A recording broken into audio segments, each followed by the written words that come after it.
Igreja Cristo é Vida, a sua cidade refúgio. O tema da mensagem que o pastor traz hoje para a igreja é: você tem um relacionamento íntimo com Deus? É uma pergunta. Você tem um relacionamento íntimo com Deus? O que é que você responde? Sim ou não?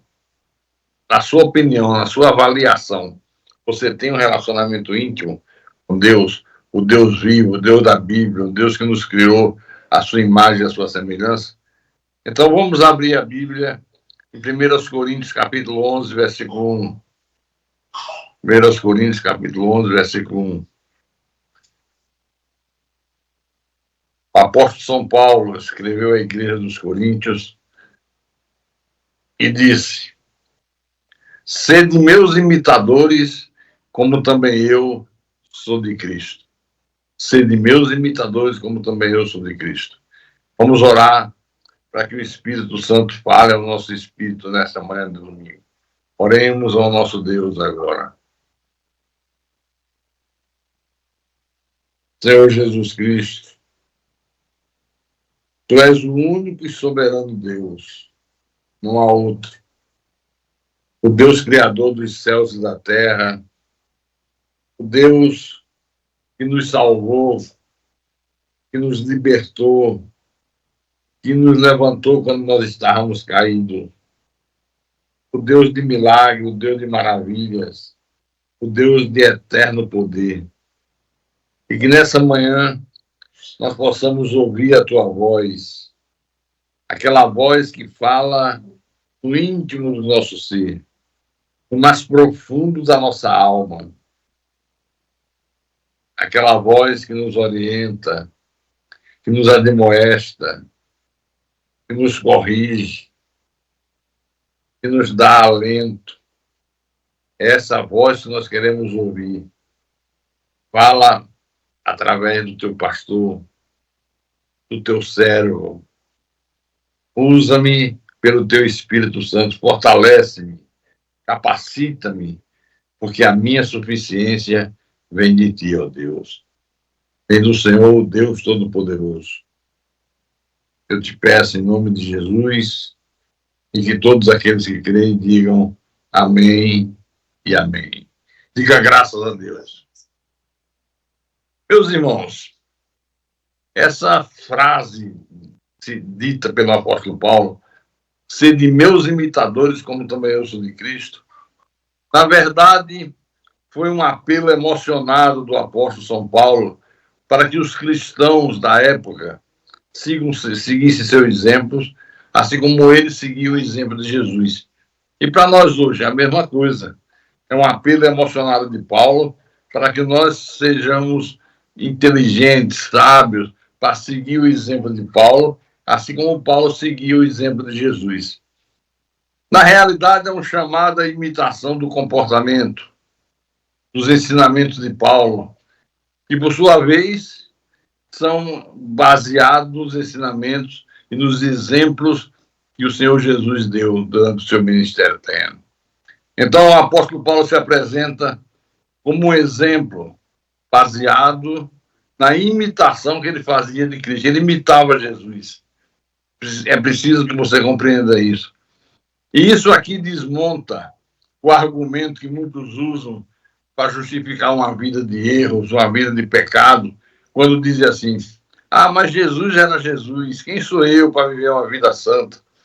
Quem sou eu para ter um relacionamento íntimo com Deus? Jesus era Jesus. Quem sou eu para imitar o apóstolo Paulo? Paulo era maravilhoso. Eu sou um verme diante de Paulo. Está errado. Você não pode pensar assim. Tiago, quando escreveu a sua epístola, no capítulo 5, versículo 17, abra na epístola de Tiago, capítulo 5, versículo 17. Você já ouviu pessoas dizerem isso, né? Ah, mas quem sou eu? Jesus era Jesus, Paulo era Paulo, eu sou um verme, eu sou um Zé Ninguém, eu sou isso, eu sou aquilo. Olha o que ele diz aqui, Tiago. Vou ler. Elias era homem semelhante a nós. Ele está destacando a humanidade do profeta Elias. Apesar de ter realizado grandes feitos e sido poderosamente usado por Deus, Elias não era um ser sobrenatural. Ele não era um super-homem gospel, mas ele era uma pessoa semelhante a mim, semelhante a você, com as mesmas fraquezas, com as mesmas limitações que todos nós temos. Mas era homem semelhante a nós. Então, essa afirmação aqui de Tiago serve para mostrar que a fé e a oração são acessíveis a todos os eleitos de Deus, independente das suas limitações. A fé, a oração são acessíveis a todos os eleitos de Deus, independente das suas limitações. Todos nós temos limitações, mas isso não impede que nós usemos a fé, que nós façamos a obra de Deus com fervor, com fé, com alegria. Então, para reforçar essa verdade, Tiago diz: Elias era um homem sujeito às mesmas paixões que nós. Isso aqui significa o quê? Que Elias enfrentava, como eu enfrento, como você enfrenta, tentações, tinha momentos de dúvidas, tinha momentos que ele tinha alegria, momentos de tristeza, assim como qualquer pessoa na face da terra. Todos nós temos momentos de incerteza, de dúvidas, de alegria, de tristeza, como qualquer pessoa nesse mundo. Mas o que Paulo chama a atenção, Tiago chama a atenção, é que apesar dessas fragilidades, Elias orou com tanto fervor para que não chovesse, e por 3 anos e 6 meses não caiu chuva naquela terra. Depois, Elias orou novamente e a chuva voltou a molhar a terra. Então, entenda uma coisa, igreja. Moisés, Abraão, Davi, o apóstolo Paulo, todos os servos de Deus ao longo dos séculos eram homens semelhantes a nós, semelhante a mim, semelhante a você. Pastor, o irmão podia mostrar na Bíblia algumas coisas que se fazem presentes na vida do apóstolo Paulo e durante o ministério terreno de Jesus e que nós devemos imitá-lo, porque Paulo fez um convite: sede meus imitadores, assim como eu sou de Cristo. Bom, em primeiro lugar, o apóstolo Paulo mantinha uma profunda comunhão com Deus. Isso significa que nós só podemos ter uma profunda comunhão com Deus. Por exemplo, como é que você vai ter uma profunda comunhão comigo? Só se você conviver intimamente comigo. Você tem uma convivência diária, você frequenta a minha casa, você está comigo na igreja, está comigo na hora de lazer, aí você vai ter uma profunda comunhão comigo. Se nós agirmos assim, nós podemos dizer que temos um estreito relacionamento com aquela pessoa.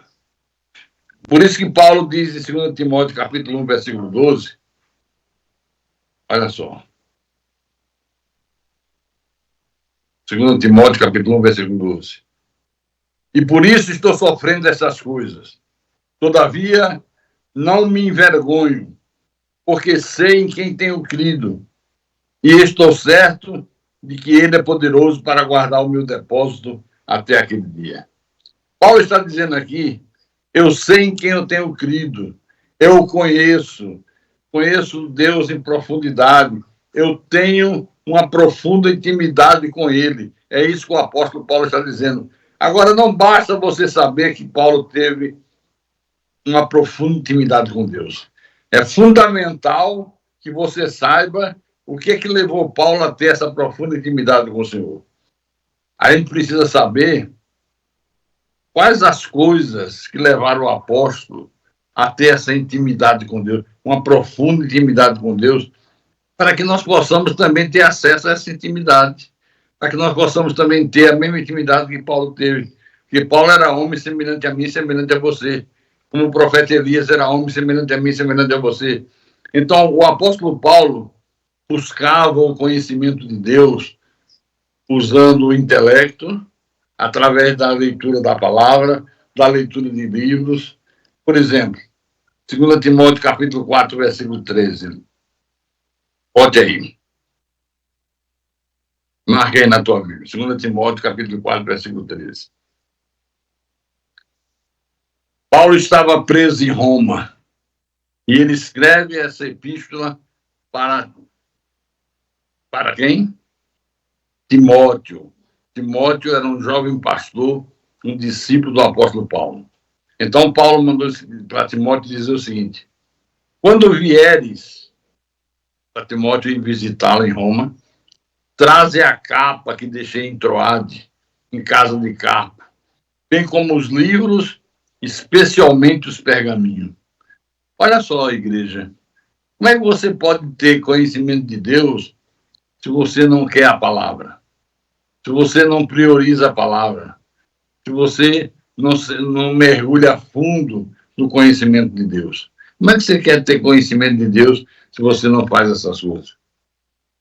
Quando eu recebi a revelação do Evangelho da Graça de Deus, a primeira coisa que operou mudanças na minha vida foi que eu passei a ter uma fome grande pela verdade, pela palavra.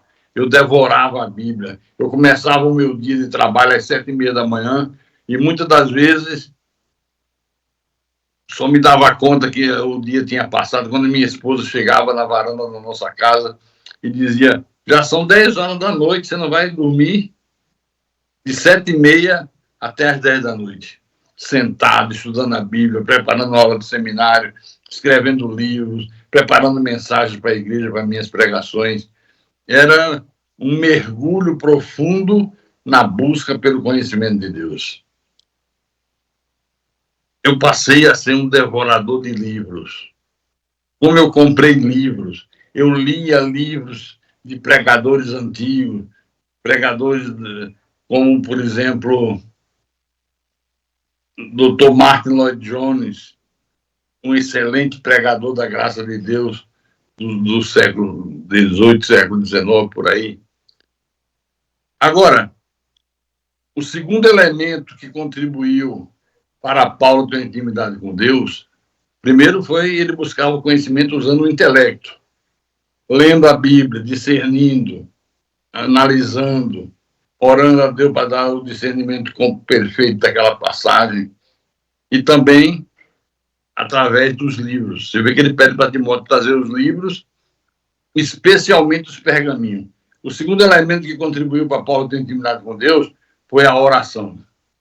Paulo era um homem de oração. Você tem sido uma pessoa de oração? Não é aquela oração xoxa, ou então aquela oração que a pessoa fica procurando palavras difíceis. Tem gente que, para orar, vai no dicionário. Aí procura a palavra mais difícil que tem, para se mostrar culto, mostrar que é uma pessoa com intelecto alto. Não. É aquela oração que, às vezes, é muito simples, mas uma oração cheia de fé, cheia de certeza. Oração que muitos acham que tem que ser de joelho, botar o joelho no chão, o rosto na terra. Outros acham que tem que gritar bem alto, porque tem a impressão que Deus é surdo, Deus só ouve se a pessoa gritar. Não. A oração não precisa ser de joelho. Se você gosta de orar de joelho, amém, ore de joelho.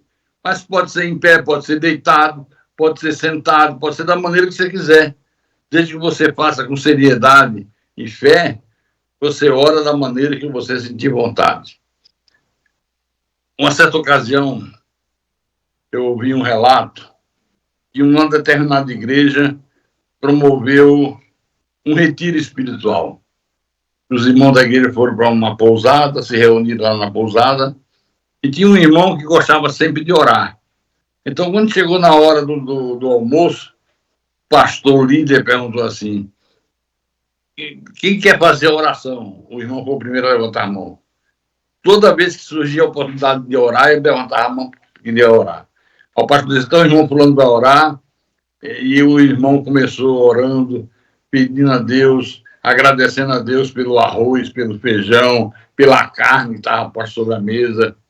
Em seguida, começou a orar pelas capitais do Brasil. Eu oro por São Paulo, eu oro por Minas Gerais, eu oro pela Paraíba, eu oro por Alagoas, pelo Rio Grande do Norte. Depois passou a orar pelos países do mundo. Teve uma hora que o líder da igreja interrompeu: espera aí, calma. Se continuar assim, a gente vai chegar de noite na janta e você já não parou de orar. Porque tem gente que acha que é pelo muito falar que serão ouvidos.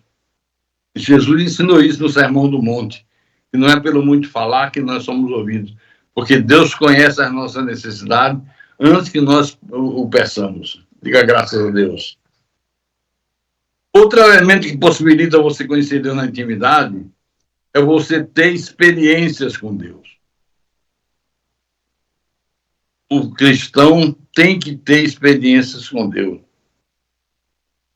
Agora, como é que você vai ter experiência com Deus se você não ora, se você não lê a Bíblia, se você não evangeliza, não fala de Jesus, não dá testemunho do que a palavra da graça operou na tua vida? Como é que você vai conseguir fazer isso? Como é que você vai ter experiência com Deus se você não faz essas coisas? Tem que ter um momento de oração, orar insistentemente, constantemente, fazer da oração um modo de vida. Você tem que ler a Bíblia diariamente. Não é ler um versículo, não é ler um capítulo. Hoje eu li um capítulo, pastor, o capítulo de Romanos, capítulo 1. Olha, foi maravilhoso. Aí, se eu faço 2 perguntas sobre o capítulo 1, não sabe responder. Porque simplesmente leu, não meditou, não pediu o Espírito Santo de discernimento para dar compreensão, para que aquela palavra se internasse dentro de você e gerasse uma intimidade com Deus. Então, o apóstolo Paulo, em 2 Timóteo, capítulo 3, versículo 11,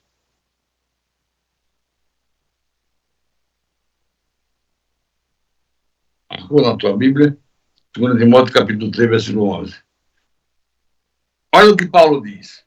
As minhas perseguições e os meus sofrimentos quase me aconteceram em Antioquia, Icônio e Listra, que variadas perseguições tenho suportado. E todas, entretanto, me livrou o Senhor. O apóstolo Paulo está falando de experiência. Quantas perseguições, quantas amarguras, quantas dores o Senhor tem permitido que venha sobre a minha vida. Mas o Senhor, entretanto, me livra de todas elas, me faz vencê-la. Eu não sou vencido por ela. Então, Paulo está falando aqui de experiência. Quantas experiências esse homem teve ao longo da sua vida? Como é que tem sido as tuas experiências com Deus? Se eu pedisse agora para você se levantar, pegasse o microfone e contar algumas experiências que você tem tido com Deus, que experiência você tinha para relatar para a igreja? Eu já tive muitas experiências com Deus. Já contei algumas delas, vou só citar en passant para você lembrar. Uma vez eu cheguei na casa da minha mãe, no Rio de Janeiro, e quando eu parei o carro que entrei, minha irmã saiu gritando: corre, corre, corre, que a Thalita está morrendo. Thalita é minha sobrinha. Eu entrei, o que é que está vendo? Aí estava meu pai segurando ela no colo, a menina toda roxa, já ficando preta, perto dela ser branquinha. E eu digo: o que é que houve? Calma, minha mãe gritando de um lado, minha irmã gritando de outro. A menina está morrendo, a menina está morrendo. Meu pai não sabia o que fazer. Eu disse: o que é que houve? Dei um grito, todo mundo silenciou. Disseram: não, ela engoliu talco. Coisa de criança, deram bobeira, deixou o talco, ela achou por bem jogar talco na boca e sufocou. E é uma coisa grave, que mata em questão de minutos, o sufocamento. Eu peguei a menina, coloquei no colo e disse: Deus, eu não sei o que fazer, mas o Senhor pode todas as coisas. Salva essa criança, salva minha sobrinha. E quando eu acabei de orar, a oração simples, assim, rápida, a menina deu como se fosse uma tosse, e jogou tudo quanto é talco para fora. Encheu a sala, a mesa de talco, e Deus a livrou. Isso é uma experiência com Deus. Eu já contei do meu filho Renan, que morreu afogado na piscina, Deus ressuscitou. Eu passei experiências com Deus ao longo desses 10 anos que eu estou lutando contra essa fadiga crônica, contra o mal de Parkinson. Muitas dificuldades, muitas lutas, muito sofrimento. Mas eu digo que de todas elas me livrou o Senhor. Há uns dias atrás, é apenas um exemplo que eu estou dando. Eu tenho muita coisa para contar, mas ao longo do tempo, à medida que Deus for permitindo, eu vou contando.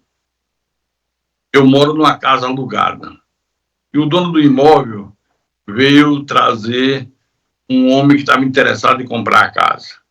Aí mostrou a casa tal, e foram embora. Depois ele ligou para mim e disse: pastor, eu estou vendo que o senhor está meio apertado, a casa está precisando de uma pintura, já falei 3 vezes com o senhor, já vi que o senhor não fez, que o senhor não está em condições de fazer. Vamos fazer o seguinte: se o senhor não tiver condições, o senhor entrega o imóvel, procura outro imóvel, que não tem problema nenhum, não vou lhe cobrar multa rescisória, não vou cobrar nada. A gente continua amigo como sempre. Eu digo: tá bom, eu vou correr atrás. E tentei de um lado, tentei de outro, não tinha jeito. Não dava para fazer a pintura. E, por sinal, foi feita pelo irmão Paulo de Natal, que está aqui no culto comigo. Paulo, eu contratei o Paulo, Paulo fez um preço mais adequado e fez a pintura da casa. Mas a experiência que eu quero contar é que eu não tinha o dinheiro para pagar o Paulo, não tinha dinheiro para comprar material. E quando é um dia à tarde, eu estou em casa, como sempre, fazendo meus estudos, meditando na palavra. Aí o meu telefone toca, eu atendi, era um irmão da igreja. Não vou dizer se era de Recife, se era de Natal, se era de Fortaleza, porque a pessoa não quer que cite o nome. E ele conversou comigo e, em determinada hora, ele disse: pastor, Deus está me inquietando a dar uma ajuda para o senhor. Eu digo: mas como assim para o senhor? Ele disse: não é dar oferta para a igreja, é dar uma ajuda para o senhor particular. Eu digo: amém, meu irmão. Ele só pode me dar o Pix do senhor? O senhor tem Pix? Eu digo: tenho. Passei o Pix para ele. Ele desligou, agradeci. Quando é daqui a pouco, o telefone toca outra vez, eu atendo, é o irmão. Pastor, já fiz o Pix. Dá para o senhor dar uma olhada aí se entrou? Eu abri a conta bancária pelo computador, olhei e eu comecei a chorar. Esse pastor, não chore não, pastor. Eu digo: não, eu estou chorando de emoção, porque Deus não falha, Deus é justo, Deus honra a nossa fé, e eu tinha certeza que Deus ia fazer algo sobrenatural. Quando ele pediu o Pix, no primeiro momento, eu pensei que ele ia dar uma oferta para o pastor de R$100, R$200, algo assim. Sabe quanto o irmão deu? R$8.000. R$8.000.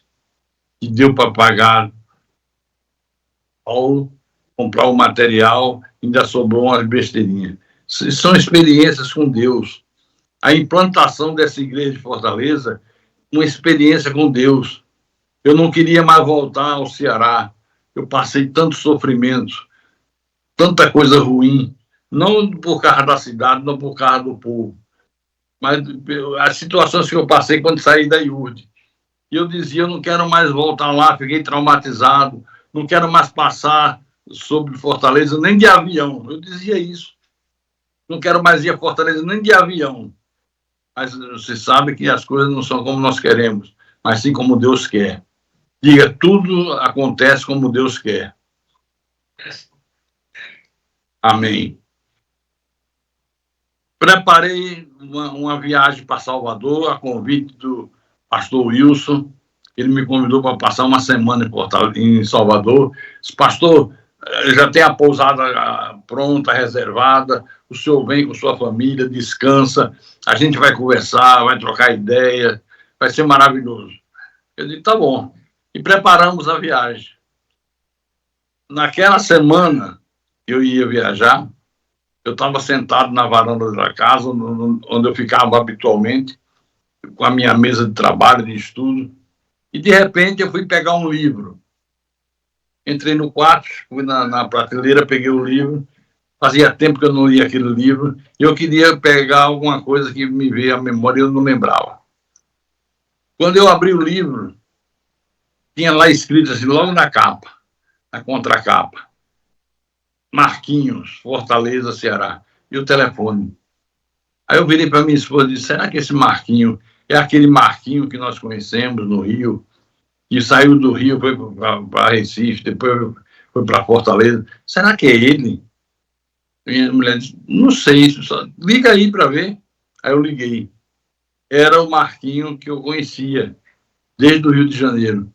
E ele ficou muito feliz. Ô, pastor, que bênção falar com o senhor, que emoção. E choramos os dois juntos. Ele disse, porque as informações que eu tinha é que o senhor tinha morrido num acidente de carro. É o que corre dentro da seita universal. Eu digo, não, estou muito vivo, graças a Deus. Experiências com Deus. Preste atenção nisso. Experiências com Deus. Aí ele disse, pastor, você não quer vir passar 15 dias em Fortaleza? Eu estou trabalhando como corretor de imóveis. Tem uma casa que fica bem ao lado do Beach Park, bem pertinho do Beach Park. E eu consigo colocar o senhor lá por 15 dias. Não vai pagar nada, não vai ter despesa nenhuma. O senhor vem com sua família. E eu disse, não, mas eu vou para a Bahia, eu não quero ir para Fortaleza. Não, mas venha, vai ser muito bom. Eu queria que o senhor viesse. E ele insistiu tanto que me venceu pelo cansaço. Até que eu disse, tá bom, eu vou para Fortaleza e adio a viagem para a Bahia para outra oportunidade. Fomos para Fortaleza. Não estava previsto botar a igreja de Fortaleza, nada disso. Era uma viagem para descansar do desgaste que é fazer a obra de Deus. O resultado é que quando eu estava pronto para voltar, passamos os 15 dias, no 14º dia, ele chegou e disse, pastor, eu tive contato com a rádio e tem um horário para o senhor colocar o programa para pregar esse Evangelho da Graça, que era a Rádio Metropolitana de Calcaia, né? Metropolitana de Calcaia. Eu digo, mas como é que eu vou botar programa de rádio se não tem igreja? Esse o senhor coloca. Deus vai agir, Deus vai fazer algo sobrenatural. E acabou que colocamos o programa de rádio. Eu mandava os programas gravados, o rapaz botava no ar. E aí, aos poucos, ele foi dizendo, pastor, tá chovendo telefonema, o pessoal querendo saber onde é a sua igreja, querem aprender sobre predestinação, sobre a segurança eterna da salvação, essas coisas profundas que o senhor tem pregado no rádio. Eu digo, puxa vida, Deus está falando conosco. Será que Deus quer que coloque a igreja em Fortaleza? Passou-se um tempo e veio aquela inquietação no meu espírito para colocar uma igreja em Fortaleza. E eu dizia, mas como é que Deus me inquieta para botar a igreja em Fortaleza se eu não desejo mais fazer a obra em Fortaleza? Eu não queria mais fazer nada em Fortaleza. A minha carne não desejava mais fazer nada em Fortaleza. Aí, a inquietação foi crescendo, até que eu chamei um diácono que já morou aí em Fortaleza, mora em Fortaleza ainda, e disse para ele, olha, César, vai a Fortaleza, ele estava em Recife comigo, e procura um imóvel para nós implantarmos uma igreja de Fortaleza. Ele disse, tá bom, pastor, eu vou. Foi, passou os primeiros 5 dias, aí ele ligou para mim e disse, pastor, já virei Fortaleza de cabeça para baixo. Não temos condições de alugar prédio, porque nós não temos fiador. Não conhecemos ninguém que possa ser fiador da igreja. E para ser um aluguel comercial, eles estão pedindo no mínimo 6 meses adiantados. Nós não tínhamos nenhum. A igreja de Recife estava muito bem, mas estava em obras. Nós estávamos sufocados. E eu disse, se Deus me inquietou, e essa inquietação é de Deus, Deus vai mostrar um lugar. Não, pastor, já rodei Fortaleza inteiro. Não, você vai ficar mais um dia aí. Fica aí, rapaz. Não desista, não. Se é de Deus, vai aparecer um lugar. Isso foi numa sexta, se não me engano. Quando foi no dia seguinte, ele me liga e diz, pastor, Deus abriu uma porta. Eu digo, como é que é? Ele disse, aqui no centro tem uma igreja batista que o pastor está querendo mudar de lugar, porque a igreja não aceita a graça, ele queria pregar a graça e está descontente. E encontrei com ele no centro da cidade e ele disse, olha, pastor Carlos quer pregar a graça aqui, eu passo o prédio da igreja para ele, eu transfiro o aluguel, a gente faz um contrato com o advogado. Você vê, isso são experiências do sobrenatural de Deus. O rapaz queria vir, eu digo, não, se é de Deus, vai ter que aparecer, vai ter que ter um jeito. E creio, meus irmãos, num piscar de olhos, tudo se resolveu. Eu fui a Fortaleza, fomos conversar com o advogado, transferi o imóvel para o nosso nome, e hoje está aí a igreja Cristo é Vida de Fortaleza, que é uma igreja edificada para a honra e glória do nome de Jesus Cristo. Dê uma forte salva de palmas para ele.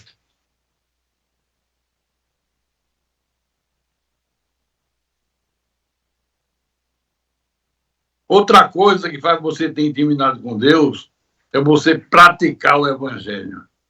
Não é só ouvir, como você está ouvindo nessa manhã, bater palmas, dizer amém, o pastor pregou, coisa maravilhosa. Evangelho é para ser praticado. No Salmo 119, versículo 4. Salmo 119, versículo 4. Posso ler? Ou estou indo rápido demais? Eu falei que ia ser uma mensagem curta, né? Ok? Salmo 119, versículo 4. O salmista diz: Tu ordenaste os teus mandamentos para que os cumpramos à risca. O que é que Deus está dizendo? Que ele deu mandamento, deu ordenações para que nós o cumpramos à risca. É para você cumprir à risca. Não é para cumprir somente aquilo que lhe agrada, aquilo que lhe é conveniente. Por exemplo, não terás outros deuses diante de mim.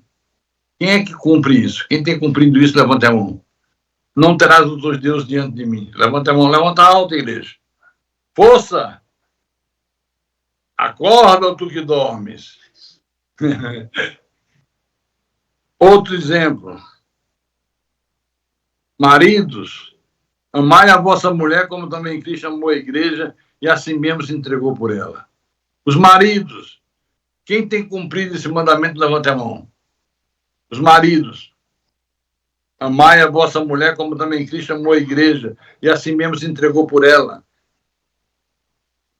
Deus está dando ênfase aqui à importância do amor sacrificial, do amor incondicional, que tem que existir no casamento, senão o casamento não serve para nada. Então, Deus está mostrando que o marido tem que amar a sua esposa como Cristo amou a igreja. Tem maridos que na igreja são uns anjos santos, em casa viram um verdadeiro demônio. É bruto, bate, dá soco na mesa, quebra a porta, xinga palavrão, mas na igreja parece um santinho do pau oco. Isso não é amar a esposa como Cristo amou a igreja. O casamento só vai funcionar se tivesse esse relacionamento profundo entre marido e esposa e marido. Se você crê nisso, diga graças a Deus. Observe que aqui nesse versículo ele faz uma comparação entre a relação de Jesus com a igreja e a relação entre marido e esposa. O marido é o líder da casa, é o cabeça da família. Mas ele tem que exercer essa liderança, essa autoridade que Deus lhe imputou, com amor, com cuidado, com zelo. Não é para se tornar um déspota. Não é porque ele é o cabeça da família que ele vai se tornar um ditador. Não. Tem que resolver as coisas, tomar decisões em conjunto, conversando com a esposa, deliberando, vendo os prós e os contras. Não é fazer as coisas como um ditador. É assim, tem que ser, tem que ter amor pela sua mulher, tem que ter amor pela sua esposa. A esposa é a companheira que nos dá amparo. Como é bom ter uma mulher de Deus ao nosso lado. Sem a mulher de Deus ao nosso lado, nós não faríamos nada. Não suportaríamos as exigências da obra do Senhor. Então, eu contei um desses dias aí que eu preguei, não sei se foi num culto comum, se foi na reunião de senhoras da igreja, que às vezes o marido trata a mulher como se fosse uma empregada de luxo. Esposa não é empregada de luxo. A esposa está no mesmo nível espiritual que você. Amai a vossa esposa como Cristo amou a igreja. Às vezes a esposa é do lar, cuida da casa, educa os filhos. Aí chega no final de semana, ela quer se arrumar, quer se ajeitar, quer ir dar uma volta no shopping com as crianças, quer ir a uma praia, e diz ao marido: meu amor, dá para você me dar R$ 50? Para que você quer R$ 50? Porque eu vou fazer minhas unhas. Puxa, R$ 50. O marido, pão duro, mão de vaca. Já ouviu falar em mão de vaca? Aí diz assim: mas gastar R$ 50 com unha? Mas a minha unha está grande, eu preciso fazer as unhas. Para que você tem dentes? Rói. Manda a esposa roer as unhas. Você pensa que não existe isso? Existe isso. Isso é um absurdo. Isso não é amar a esposa como Cristo amou a igreja. Está totalmente fora do padrão de Deus. Os maridos dessa igreja têm amado a esposa como Cristo amou a igreja. Você tem sido amigo da sua mulher, confidente, parceiro, amigo. Não é só ser marido, é ser amigo, ser cúmplice. Você tem sido.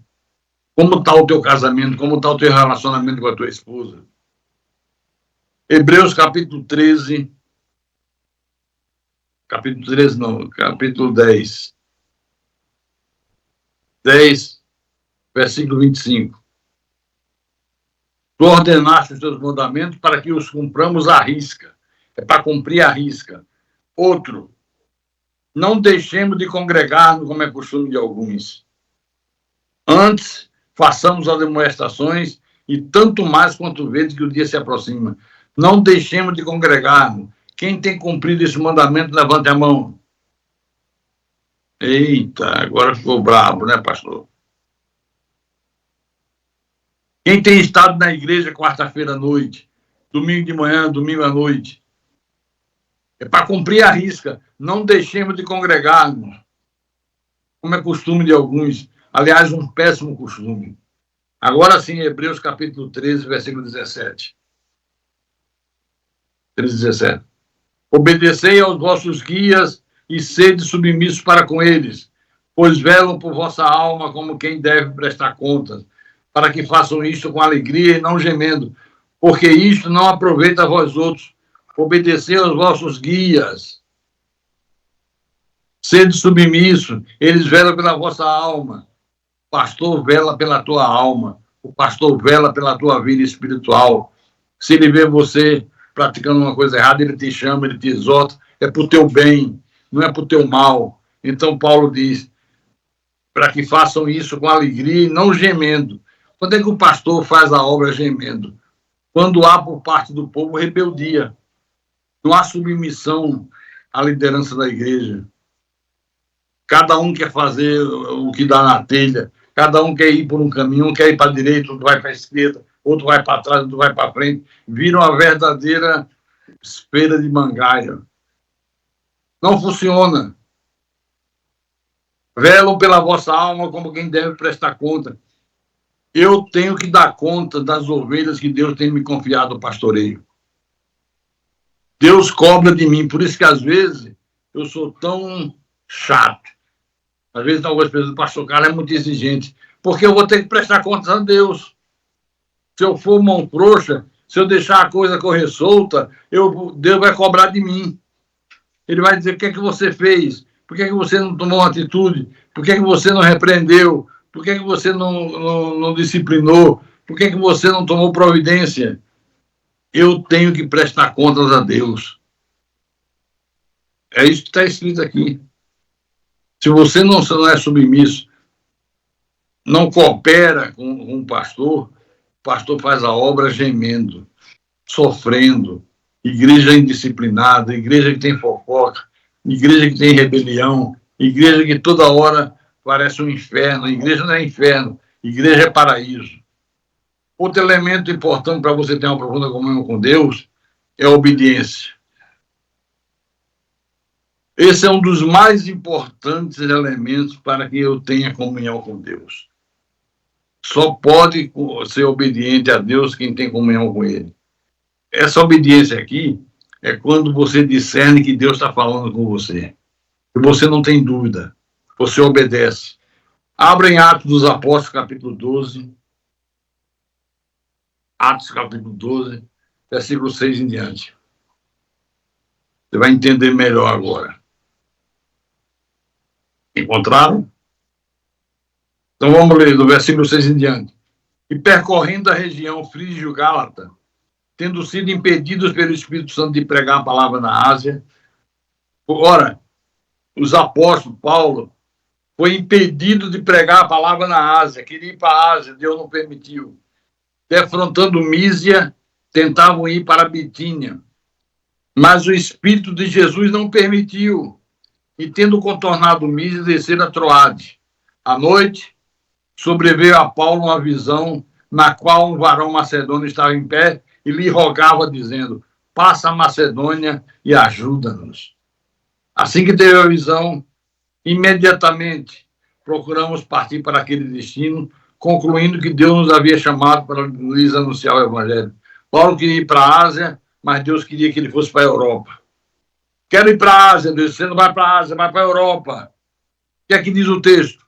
Imediatamente partimos para aquele lugar. Foi obediente a Deus. Não queria de jeito nenhum ir para a Europa, queria ir para a Ásia. O que ele desejava era evangelizar a Ásia.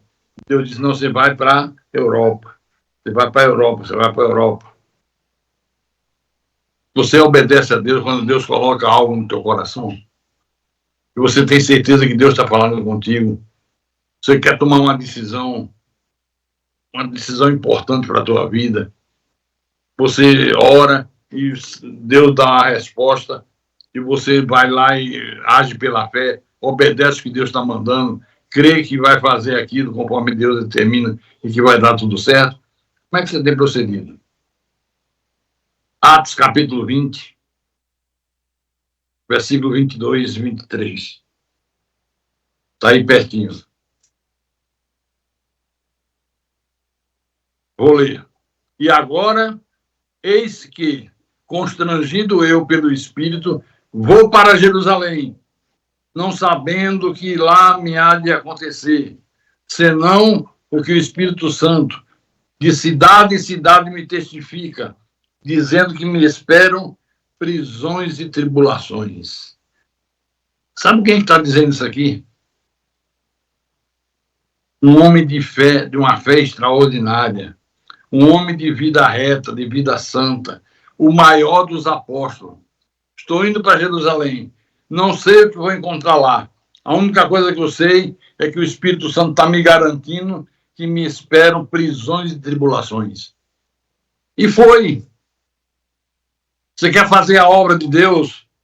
Quer ser um cristão de verdade? Quer ser líder de um ministério? Olha aí o que te espera. Prisões e tribulações. Prisões e tribulações. O povo de Deus só quer saber de receber cura, sucesso financeiro, aplausos. Porque é isso que o sistema ensina. O sistema religioso prega equivocadamente que se você é cristão, se você é de Deus, você tem que comer a melhor comida, vestir a melhor roupa, ter o melhor automóvel, ter a melhor casa. Não é isso que está na Bíblia. Não é isso que está na Bíblia. Por que fazem isso, pastor? Porque esse tipo de pregação, que é o evangelho pervertido, atrai multidões. Atrai multidões. Ontem alguém me mostrou um vídeo de uma igreja de Natal, mas super lotada. Aí a pessoa perguntou para mim assim: por que essa igreja é lotada e a igreja Cristo é Vida não é lotada? Eu digo: vou te mostrar. Bota o vídeo de novo aí. Ele botou. Eu digo: onde é que você ouviu a verdade ser pregada aí? Nem verdade há. Só cântico, música, gente virando cambalhota, gente sambando, gente se requebrando, um verdadeiro caos. Isso é um escárnio, minha gente. O que fazem com a igreja hoje é uma coisa de deixar você enraivecido. Mas eles fazem isso porque isso atrai pessoas. E quanto mais pessoas atraem, mais dinheiro eles ganham. O evangelho pervertido não gera temor a Deus, não faz você ter consciência de que tem que prestar contas a Deus, que Deus vai cobrar de você as suas atitudes, o teu procedimento. É isso que atrai multidões e isso que dá dinheiro. Chegue para uma pessoa que diz ter a chamada de Deus para ser pastor e diga assim: meu irmão, você quer fazer a obra, você tem a chamada de Deus? Tenho, pastor. Estou pronto para servir a Deus. Então vou mandar você para o Maranhão. Lá no interior do Maranhão, onde o diabo perdeu as botas. E posso dizer a você que Deus já colocou no meu coração que a giripoca vai piar, meu irmão. Se prepare, porque a giripoca vai piar.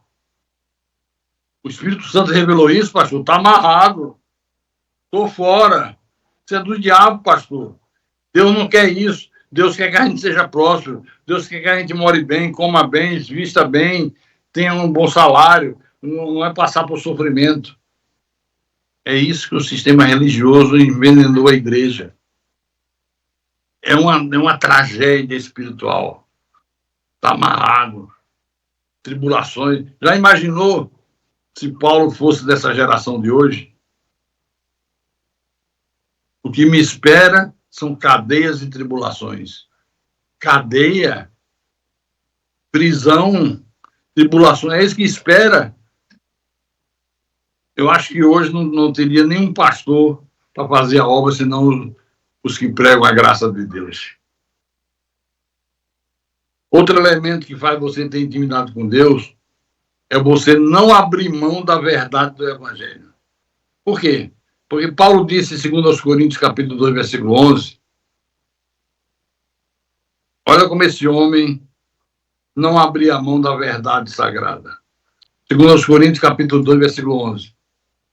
Ele diz, porque nós não estamos, como tantos outros, mercadejando a palavra de Deus. Antes, em Cristo, é que falamos na presença de Deus com sinceridade e da parte do próprio Deus. Paulo não mercadejava a palavra. Paulo não adulterava a verdade. Ele pregava a verdade como ela tem que ser pregada, não se importando com as consequências. Não fazia comércio, não usava a palavra de Deus para enriquecer. Leia Gálatas, capítulo 2, versículo 5. Gálatas, capítulo 2, versículo 5. Aos quais nem ainda por uma hora nos submetemos, para que a verdade do Evangelho permanecesse entre vós. Ele disse, eu não me submeto a essa gente da lei, eu não me submeto a esses religiosos de Jerusalém, eu tenho a verdade sagrada, Jesus me revelou o Evangelho para a igreja, nem por uma hora eu me submeto a eles, para que a verdade permaneça entre vocês.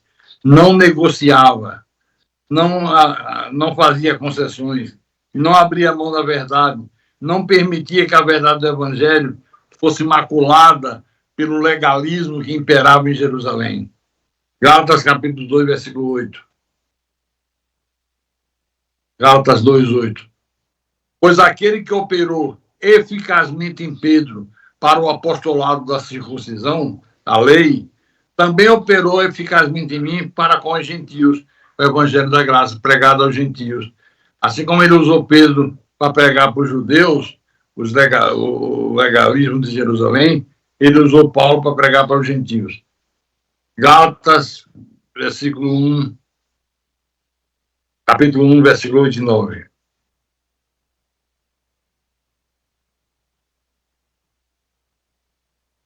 Mas ainda que nós, ele, Tiago,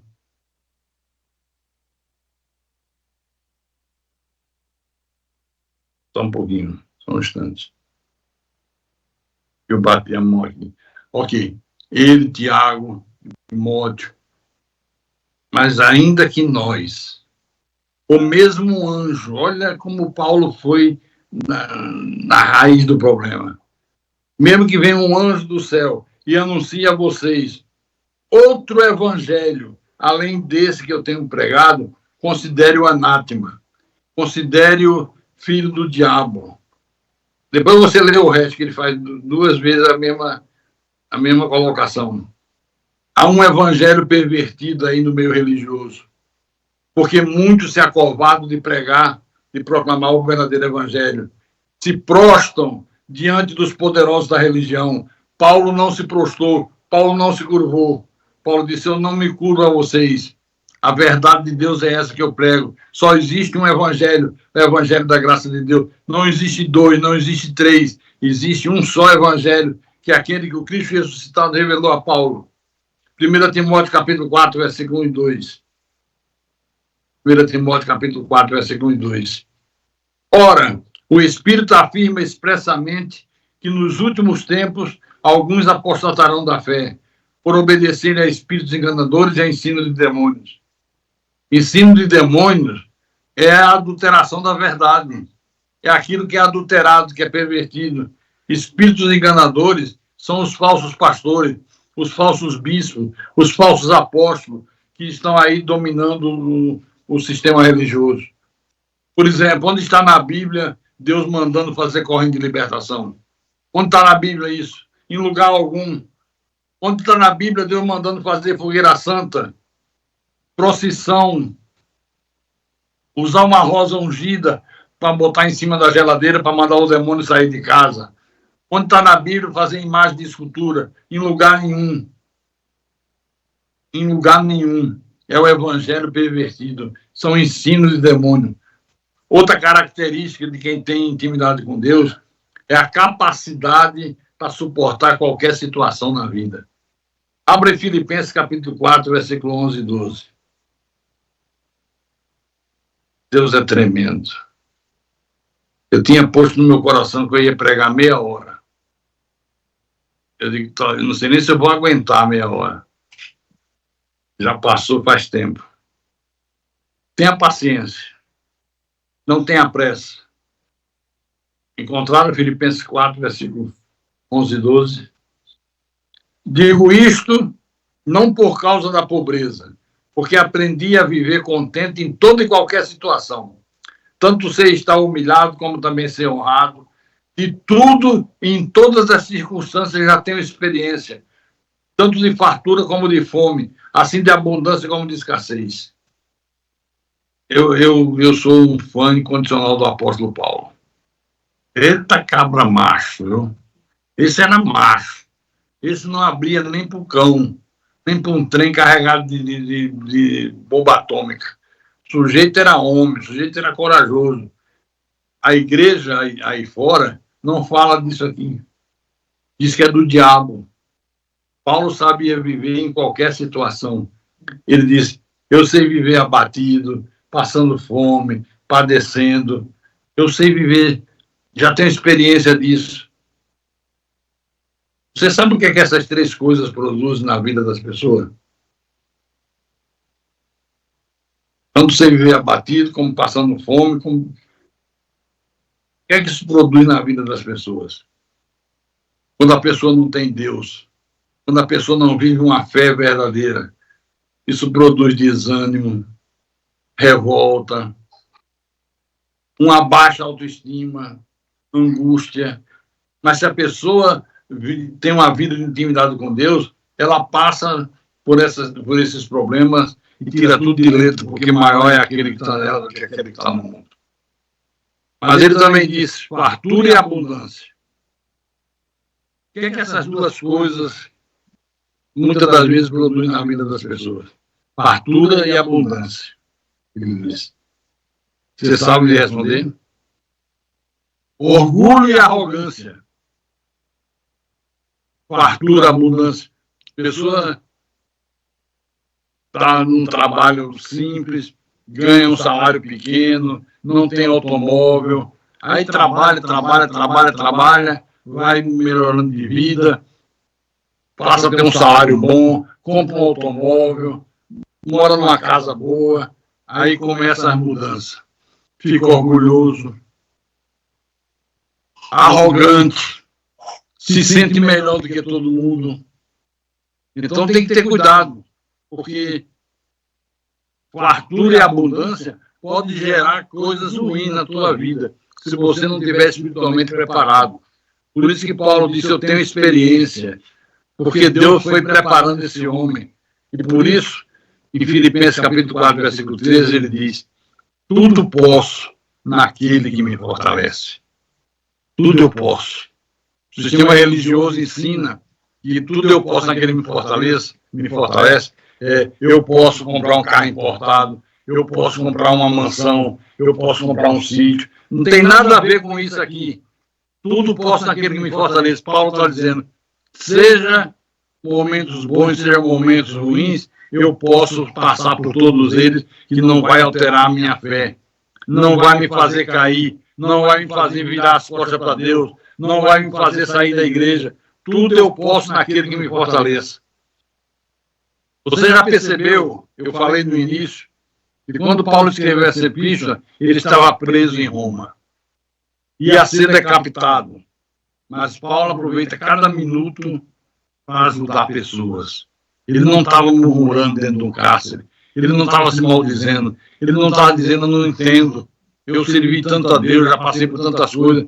E agora estou dentro dessa prisão mais uma vez. Vão me matar, vão cortar minha cabeça fora. Não. Paulo estava preocupado em ajudar pessoas. Escrever para as igrejas.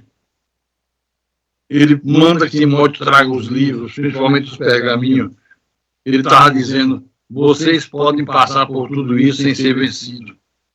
Você pode ter abundância, ser uma pessoa rica, mas isso não vai mudar você. Isso não vai tornar você um homem ou uma mulher arrogante, presunçoso, que pisa nos outros. Enquanto estava na pior, era humilde, cumprimentava todo mundo. Depois que mudou de vida, anda parece um pombo. Já viu o peito de pombo? Aquela coisa assim, arrogante. Olha de cima para baixo. Já antes, quando tinha um saláriozinho pequeno, nem carro tinha, era o primeiro a chegar na igreja.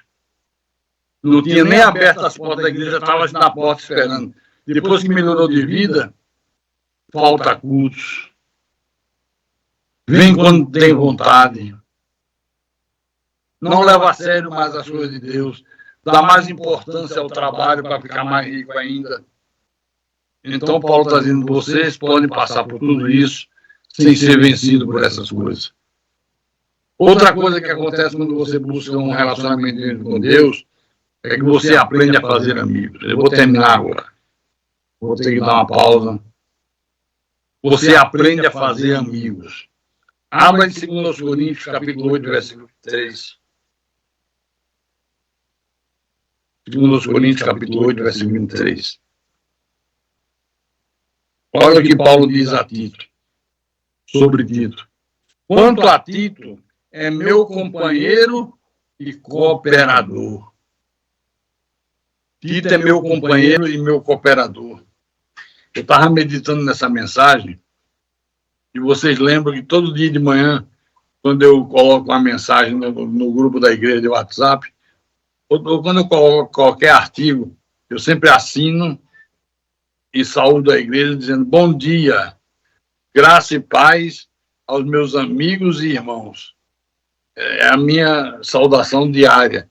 Em todo momento que eu saúdo os irmãos da igreja, eu saúdo dessa maneira. Bom dia, boa tarde, boa noite aos meus amigos e irmãos. Porque cria intimidade. Às vezes a pessoa quer usar títulos pomposos. Arcebispo não sei das quantas. Bispo do reino de Satanás. E vai criando a imagem de um ser superdotado. Mais importante do que qualquer um outro. Acaba virando papa. Não, nós somos iguais. A única diferença é que eu fui escolhido por Deus para ser a liderança espiritual da igreja, mas isso não me faz melhor do que você, não me faz nem menor, nem maior, nem meio termo. Nós somos absolutamente iguais. Tem pastor que, para você chegar perto dele, tem que marcar com 3 meses de antecedência. E quando chega, ele diz, meu irmão, só tenho 30 segundos. 30 segundos, pastor, já passou. Se inscreve outra vez. É mais importante do que Deus. Filipenses capítulo 2, versículo 25.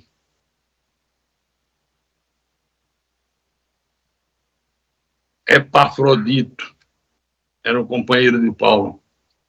Se você está esperando neném, que tal quando seu filho nascer, você batizá-lo, registrar no cartório como Epafrodito? Olha, Epafroditozinho. Julguei, todavia, necessário mandar até vós Epafrodito. Por um lado, meu irmão, cooperador e companheiro de lutas.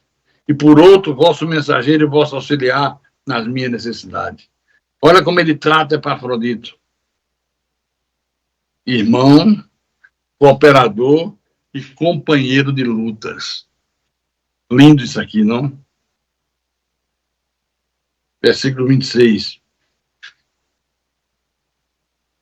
Visto que ele tinha saudade de todos vós, e estava angustiado porque ouviste que adoeceu. Com efeito, adoeceu mortalmente. Deus, porém, se compadeceu dele, e não somente dele, mas também de mim, para que eu não tivesse tristeza sobre tristeza. Por isso, tanto mais me apresso em mandá-lo, para que, vendo novamente, vos alegreis e eu tenha menos tristeza. Recebei-o, pois, no Senhor com toda alegria e honrai sempre a homens como este. Visto que, por causa da obra de Cristo, chegou ele às portas da morte e se dispôs a dar a própria vida para suprir a vossa carência de socorro para comigo. Depois você vê em casa, em Romanos 16, tem quase 30 cooperadores de Paulo. Ele cita nominalmente cada um deles. Por isso que eu digo a você, meu irmão, minha irmã, igreja é um corpo. Corpo tem membros que se relacionam com os outros. O que seria do braço se não tivesse a mão? O que seria da mão se não tivesse o braço? Isso é igreja. Isso é igreja. Tem que ter relacionamento entre nós, os irmãos. Se você crê nisso, eu pergunto, por que você se isola? Por que você não congrega buscando se relacionar com o irmão, ter intimidade com o irmão? Se não houver relacionamento, não é igreja. Se não tem relacionamento, não é igreja. Você quer ver como isso aqui é importante? Nas igrejas, às vezes, acontece assim. O grupo da mulher do pastor. Aí tem um grupinho que é da mulher do pastor. O grupo do diácono fulano de tal. O grupo do louvor. O grupo do coral. Cheio de grupinhos. Cada um querendo viver no seu clubinho particular. Isso não é igreja. A igreja tem que ter relacionamento. Você quer ver como isso é importante? Você conhece os outros irmãos da igreja, todos os irmãos da igreja? Conhece? Não, não conhece. Sabe por quê? Porque você mesmo se isola. Você se sente isolado. Eu vou provar isso agora para vocês. Eu estou vendo aqui a igreja de Recife, estou vendo a igreja de Natal e estou vendo a igreja de Fortaleza. Olha como é que os irmãos sentam distante um do outro. E tem espaço. Tem espaço. Fica um no norte, outro no sul. Se aqui fosse um show do Roberto Carlos, sabe como é que seria? As 10 primeiras filas de banco, que é o local mais nobre do show, é quando você fica bem na frente do palco, vê o artista de perto, nada atrapalha a tua visão, nada tira a tua atenção. É o local onde os ingressos são mais caros.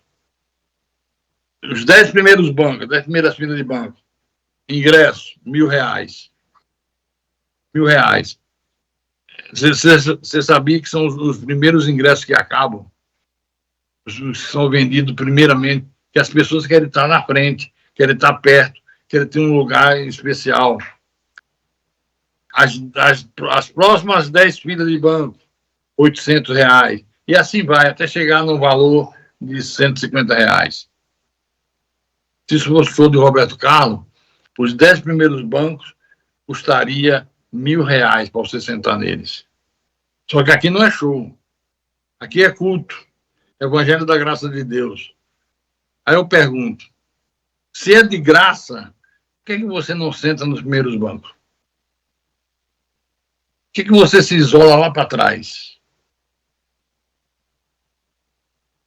Pastor, como é que eu faço para ter um relacionamento com os irmãos, conhecer mais os irmãos? Tem microfone sem fio aí, agora disponível? Cadê o Rodrigo?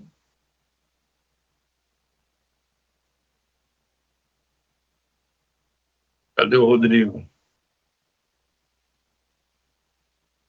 Rodrigo? Seu Rodrigo?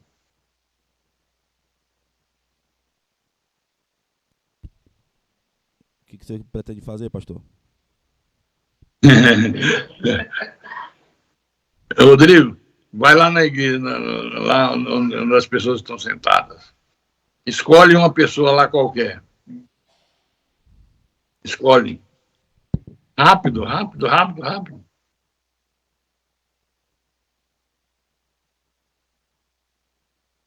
Cadê ele? Se tornou invisível.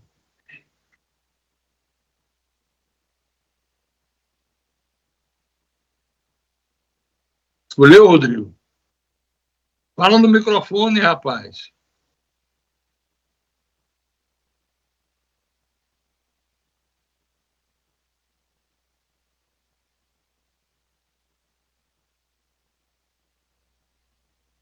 Tá pegando no microfone. Peraí. Irmã Magda, que está ali de verde, claro. É a irmã Magda. É ou não é?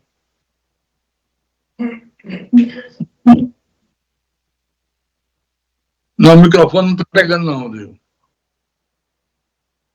Essa senhora que está ali no meio, com a blusa verde-limão, é a irmã Magda? É, abençoada. Irmã Magda, no outro lado, no lado oposto onde a senhora está sentado, tem duas pessoas ali, eu não sei quem é, não dá para ver, está pequeno. Vai até ela.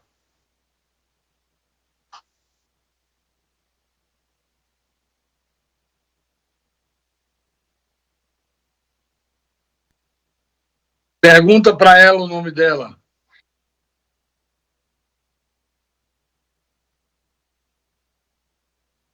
A senhora conhecia ela? Conhecia, ela falou que conhecia. Conhecia. Agora, aquele, não sei se é um homem ou se é uma mulher que está de azul, aqui perto dos banheiros. Tá vendo ali? Dagoberto? Levanta a mão, Dagoberto. Vai junto de uma pessoa que você não conhece, Dagoberto. Qualquer pessoa. Você não conhece. Não sabe nem o nome. Fica de pé. Rápido. Ele disse que conhece todo mundo. Rapaz. Então me diz o nome desse menino aqui, de camisa verde. Que era uma pessoa que você não conhece. Que não sabe o nome. Aí. Encontrou. Encontrou? Tá vendo? Já mudou a confissão, né? Agora chega para ele e diz assim: bom dia, meu irmão. Sou irmão Dagoberto. Para ela. Para ela, minha irmã. Diga, irmão Dagoberto. Meu nome é Dagoberto. Estou à disposição da irmã. Eu congrego aqui na Cristo é Vida e quero conhecer a irmã com mais intimidade. Calma, gente. Não é intimidade no sentido que vocês estão pensando, não. Intimidade é ter acesso à pessoa, conhecer como ela pensa, como ela age, como ela procede, como ela pensa. Vai, Dagoberto, pode falar. Aí diga para ela, pergunta a ela qual é o nome da irmã.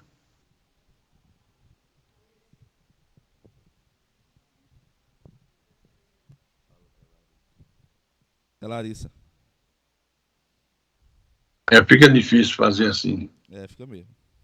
Eu queria fazer com mais dinamismo, mais dinâmico, mais rápido, para mostrar como falta uma comunhão maior entre os irmãos da igreja. Você congrega 10 anos na igreja, o outro irmão congrega 10 anos, e você não conhece o irmão, não sabe o nome, não sabe nada da vida da pessoa, nunca trocou uma palavra com ele. Como é que você quer ter intimidade com essa pessoa? Como é que você quer conhecer essa pessoa? Quem é cheio da graça de Deus tem a capacidade de criar relacionamentos, se relaciona, faz amizades, amizade sincera, relacionamento sincero. Não é para fazer fofoca, não é para ficar com leve trás, é para conhecer a pessoa como ela precisa ser conhecida. Vocês estão entendendo isso? Diga amém. Recife tem uma senhora, está aqui no primeiro banco, vestido vermelho, azul, bonito, está lindo. Tchau, irmã, abençoada. A senhora conhece todos os irmãos da igreja de Recife? Todos? Qual é o nome dessa irmã que está aqui do seu lado?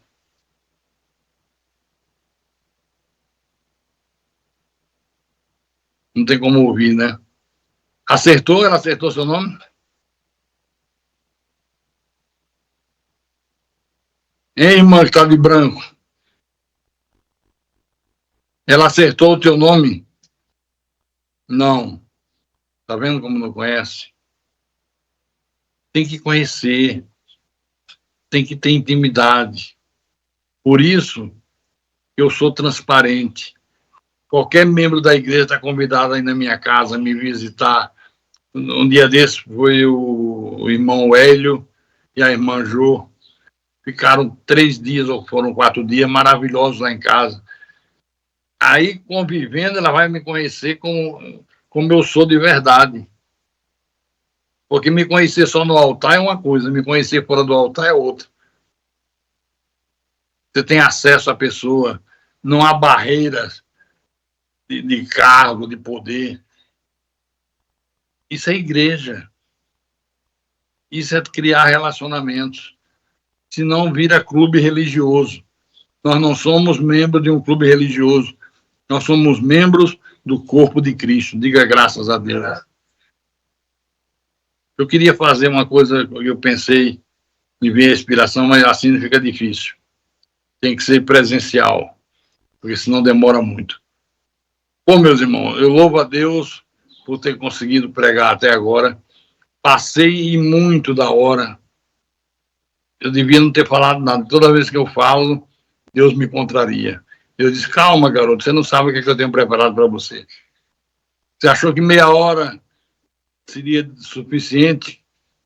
Eu estou te fortalecendo, você já está pregando mais de 1 hora. E eu digo, louvado seja o nome de Jesus Cristo.